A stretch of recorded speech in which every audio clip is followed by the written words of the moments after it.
Assalamu alaikum. Today I am going to teach history for the student of class 9. We have already started the chapter 2 in the previous video and discussed some points. The name of the chapter is Revolutionary Ideas, Napoleonic Empire and the Ideas of Nationalism. We have started the chapter and discussed till accession to powers. Accession to powers तक explain हो चुका है. Okay. If you have not watched the last video, watch it. So today we have already today we will start the new topic called Napoleon in respect of ideals of the French Revolution. As we have already studied that Napoleon was not only a skilled warrior and army commander but also an efficient administrator and capable reformer. क्योंकि Napoleon power में आते ही France में बहुत सारे reforms लेकर आए, जैसे administrative reform, judicial reforms, economic reforms etcetera. Napoleon wrote in his autobiography that his reforms in France were of greater significance than the 40 wars he fought. कि उसने जितने भी वॉर्स किए हैं उससे ज़्यादा उसका रिफॉर्म बहुत ज़्यादा इफ़ेक्टिव एंड सिग्निफिकेंट रहा है. और उन सब रिफॉर्म्स में जो सबसे इम्पॉर्टेंट अचीवमेंट है नेपोलियन बोनापार्ट का, वो कोड नेपोलियन है. Okay, the next heading is background. अब हम लोग यहाँ देखेंगे कि कौन से सर्कमस्टांसेस में कोड नेपोलियन फॉर्मुलेट किया गया, इसकी ज़रूरत क्यों पड़ी. ओके, स्टार्ट करते हैं. France had not a single set of laws when the revolution began. जब फ्रांस में रेवोल्यूशन चल रहा था उस वक्त फ्रांस के पास कोई पर्टिकुलर कोई स्पेसिफिक लॉज नहीं था. नेपोलियन के कॉन्सुलेट सिस्टम से पहले कन्वेंशन और फिर डायरेक्टरी रूल कर रही थी और बहुत सारे लॉज थे, अप्रॉक्स 360 लॉज थे. बट उस टाइम जो कंडीशन था, जो सर्कमस्टांसेस था, उसके हिसाब से सब बिल्कुल अनसूटेबल थे. Okay, so at this condition, Napoleon Bonaparte took the initiative to form a commission with 4 lawyers of France. और उन लोगों के साथ मिलकर 4 years तक पूरी मेहनत करने के बाद 1804 में लॉ कंप्लीट हुआ, जिसे 1807 में उसका नेम चेंज करके कोड नेपोलियन कहा गया. Okay, the next one is laws. Code Napoleon को बनाकर फ्रांस के पावर को सेंट्रलाइज किया गया. Code Napoleon totally Roman manners को फॉलो कर रहा था, रोमन मैनर्स एंड कस्टम्स को. Okay, code Napoleon comprises 2287 articles. Total articles कितना है? 2287. Okay, remember this. And code Napoleon में क्या क्या मेंशन था, क्या क्या इंपॉर्टेंट चीज़ पे उसे फोकस किया गया. A few special features of this code where equality and legal matters. Legal matters में इक्वलिटी को भी डिस्कस किया, उसमें मेंशन था. रिलीजियस टॉलरेंस के रिलीजन्स, कोई भी किसी भी रिलीजन का उसे टॉलरेट किया जाएगा. ऑबोलिशन ऑफ फ्यूडल प्रिविलेजेस, जो फ्यूडल लॉर्ड्स को एक्स्ट्रा प्रिविलेजेस दिया जाता था उसको अबोलिश किया गया, ख़त्म कर दिया गया. Individualism, individualism means freedom, right to freedom of an individual. Okay, and the last one is recognition of public property right. तो property right के ऊपर बात करेंगे. फिर दूसरे यूरोपियन कंट्रीज़ ने भी इस लॉ को फॉलो करना स्टार्ट किया. As we see that historian Lefebvre called this code the Bible of French society. जो भी काम किया जा रहा था वो कोड ऑफ नेपोलियन के हिसाब से हो रहा था.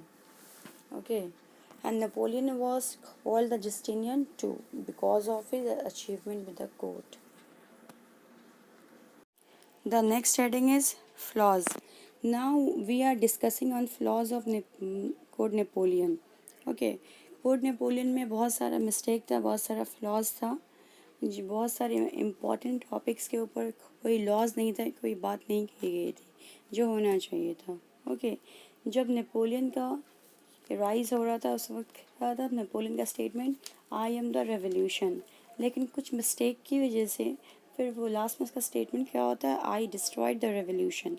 तो अभी हम लोग कोड नेपोलियन में क्या फ्लॉज था उसके बारे में डिस्कस करेंगे. Okay, the first one is the code gave much importance to the Roman law which brought about stability in the country. Roman laws को बहुत ज़्यादा इम्पोर्टेंस दिया गया जिससे कंट्री में तो स्टेबिलिटी आ गया, लेकिन कहीं ना कहीं ये अथॉरिटेरियनिज्म की तरफ इशारा कर रहा था. अथॉरिटेरियन गवर्नमेंट क्या होता है? It is a form of government characterised by strong central power and limited political freedom. कि जहाँ पे पावर तो सेंट्रलाइज हो जाता है लेकिन जो फ्रीडम है वो लिमिटेड कर दिया जाता है, कम कर दिया जाता है. तो कहीं ना कहीं ऐसा लग रहा था कि इस तरह गवर्नमेंट फॉर्म हो रहा है. Okay, the second one is women had no right to family property. Women's का कोई राइट नहीं था फैमिली प्रॉपर्टी में. जब फ्रेंच रेवोल्यूशन हो रहा था तो उस टाइम वीमेंस के फ्रीडम के ऊपर फ्रीडम और इक्वल राइट्स की उम्मीद दिलाई गई थी कि उन लोगों के भी फ्रीडम और इक्वल राइट्स पे बात किया जाएगा, उन लोगों को भी दिया जाएगा. बट ऐसा नहीं हुआ. फैमिली में उसका कोई राइट्स नहीं था. वीमेन कुड नॉट अर्न और बाई और गिव अवे एनीथिंग. वीमेन के पास वीमेन के पास डिवोर्स का भी राइट नहीं था. या अगर वो अपने हस्बैंड को डिवोर्स देना चाहे तो वो नहीं दे सकती थी. Okay, the next point is number 3, that is the authority and control of a husband and a father on the wife and the son was made stricter in order to make family ties stronger than before. और उस wife के ऊपर और सन के ऊपर husband और father का जो कंट्रोल था वो बहुत स्ट्रिक्ट हुआ करता था. ओके, जो लिबर्टी, जो रेवोल्यूशन का जो आइडियल से लिबर्टी, वो उसके ख़िलाफ़ था. वाइफ को ज़्यादा लिबर्टी नहीं दिया जा रहा था, वो पूरा कंट्रोल में थी हस्बैंड और फादर के.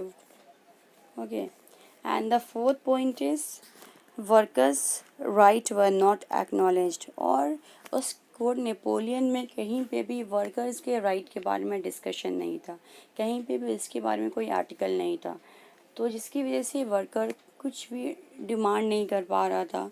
दे could not demand on the right to work. Right to work demand नहीं कर सकता था, टू अर्न मिनिमम वेजेस और टू स्ट्राइक वर्क.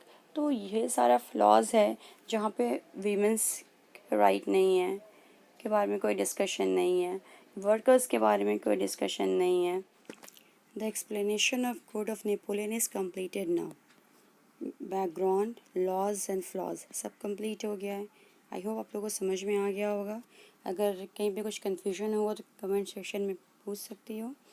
और ये वीडियो देखकर, इससे पहले वाला वीडियो देखना है, दोनों वीडियो देखकर उसके बाद जो एक्सरसाइज है, बैक एक्सरसाइज आप लोगों को सॉल्व करना है. वो आगे भी ये बता रहे हैं कि ऑब्जेक्टिव क्वेश्चन, शॉर्ट क्वेश्चन और एक क्वेश्चन जो है वो 4 मार्क्स का आप लोग को सॉल्व करना है. Okay, page number 58, back exercise.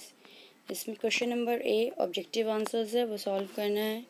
Question number B अभी जहाँ तक एक्सप्लेनेशन हुआ है इसमें क्वेश्चन नंबर 2, 3, 4 सॉल्व हो जाएगा, वो सॉल्व करोगी. Question number C short answers, जो एक्सप्लेन हुआ है वो तो आप लोग को ये रीड करना है इनसाइड क्वेश्चन. उसके अलावा एक्सरसाइज से क्वेश्चन नंबर 1 एंड 2 सॉल्व करना है. क्वेश्चन नंबर 1 तो 2 मार्क्स आंसर होगा, एंड नंबर 2 को जब लिखोगी discuss the significance of code of Napoleon, ये 4 मार्क्स आंसर है. ओके, तो short answers, objective answers and 4 marks में एक आंसर्स लिखना है. Significance of code of Napoleon ये लिखकर मुझे सेंड करोगी. ओके.